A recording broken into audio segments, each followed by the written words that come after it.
একমাত্র প্ল্যাটফর্ম যেখানে তুমি ফেলও করতে পারছো না, তাও কোম্পানি তোমার স্যালারি কন্টিনিউ দিতে যাচ্ছে। তো আমাদের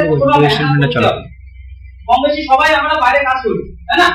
সেখানে যখন আমি টাইমটা দেবো না তখন আমার ইনকামটা হবে না। কিন্তু ইএলএস এ তুমি কতটা টাইম দিচ্ছ? আর ইএলএস এ আমি কেন করবো? আদার্স অনেক ডাইরেক্ট সেলিং আছে, কিন্তু আমি ইএলএস এ জয়েন হচ্ছি, সবই জানি, কিন্তু সেই জানা সত্ত্বেও আমি কাজটা করছি। আমরা কাউকে বিজনেস দিতে ভাই হচ্ছে রিজনটা কি? কারণ অ্যাকচুয়ালি কি ইএলএস অ্যাকচুয়ালি কি সেটাই আমরা এখন সেইভাবে ক্লিয়ার হই। এখানে তো ভয়ের কিছু নেই, তোমার প্রয়োজনের প্রোডাক্ট পাচ্ছ, সেই প্রোডাক্টটা নিয়ে তুমি লোককে তুলে ধরছো। মানুষের প্রত্যেক ঘরে ঘরে যে প্রোডাক্টটা লাগে সেই প্রোডাক্টটাই তুলে ধরছো। বলে বেশ না তো নেই, বলে বেশ না তো এক্সপো যাও, মানুষের তখন নেই। ভারতবর্ষ হচ্ছে ওয়ার্ল্ডের সবচেয়ে 2 নম্বরে আছে জনসংখ্যা, এখন 1 নম্বর হয়ে গেছে।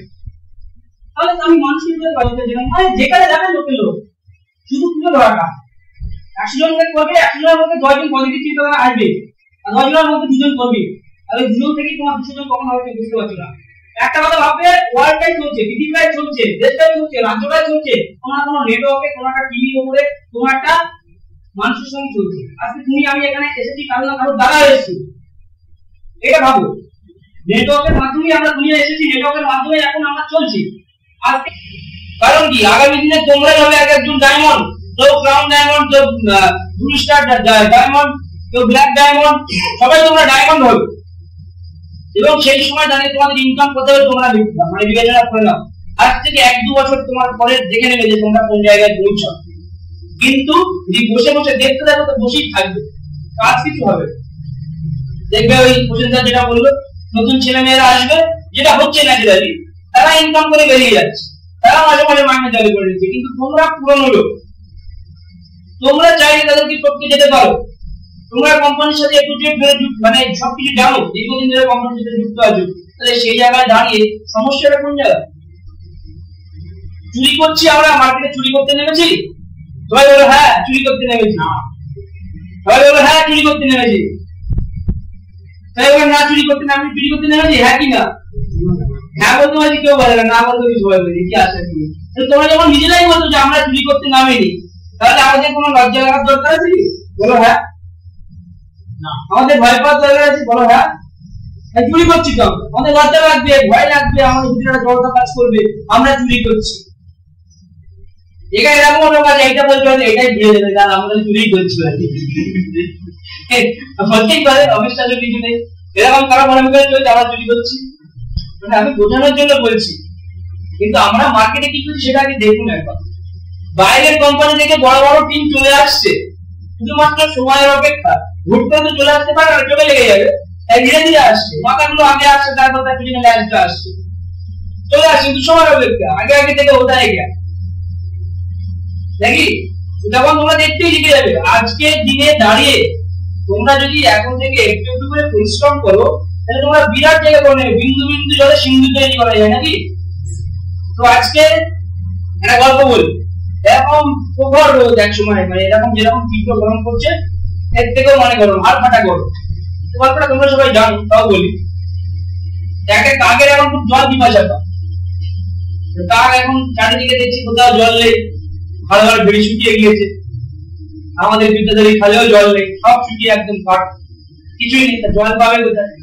দেখছি এক জায়গায় একটা গাছতলায় একটা ভাড় পড়ে আছে, বলছি জলের বলছি বলছি থানায় উড়ে গিয়ে বলে দেখছে তলায় জল একটুখানি আছে, কিন্তু তাকে ঠোঁট তো ছোট, তুলবে কি করে নাকি?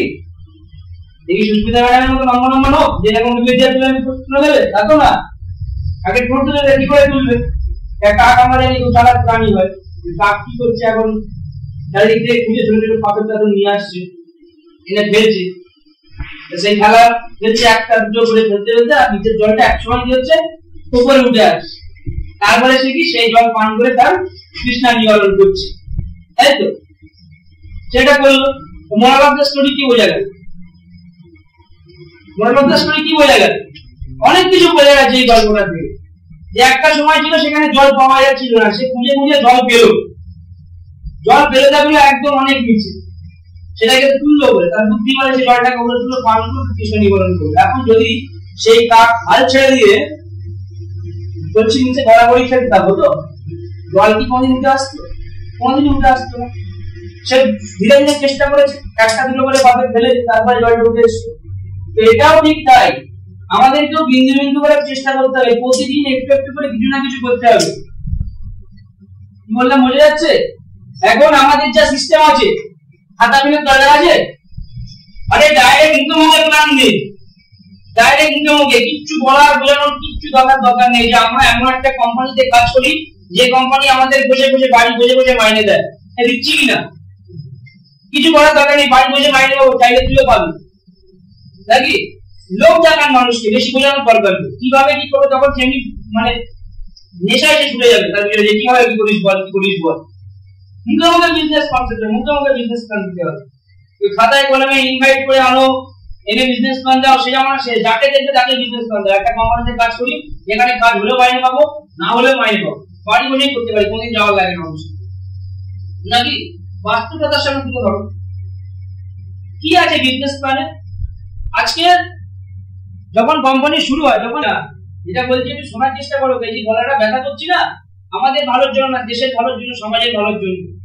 কারণ আমরা একটা জিনিস চাই, সামাজিক আর্থিক উন্নয়ন মানুষের, যেটা বর্তমান সময় দাঁড়িয়ে নেই। কি বললাম বোঝা যাচ্ছে? একবার তোমরা নিজেরা দেখো, সমাজ তো সব দিক থেকে উন্নত, রাস্তাঘাট বলো, পরিষেবা বলো, সব দিক থেকে মানুষ পরিষেবা পাচ্ছে, কিন্তু পকেটে পয়সা নেই। যেটা আসল দরকার সেটাই নেই, বাকি মধ্যে সব হচ্ছে নাকি? আমি ভুল কিছু বলছি? মাসে খরচ 20,000, ইনকাম হচ্ছে 10,000, বাকি 10,000 থেকে মেকআপ দিলে কি করে? ধারে চলছে, ধারে। সারা জীবনে কি ধার করে যাবে? ধার ঘুচানোর একমাত্র মিটার মানে উপায় হচ্ছে ইএলএস। আর ইএলএস এর মিটার কখনো ডাউন থাকে না, সবসময় আপ থাকে। ধার মিটিয়ে আবার লোকের ধার দিতে পারে, এরকম বিজনেস।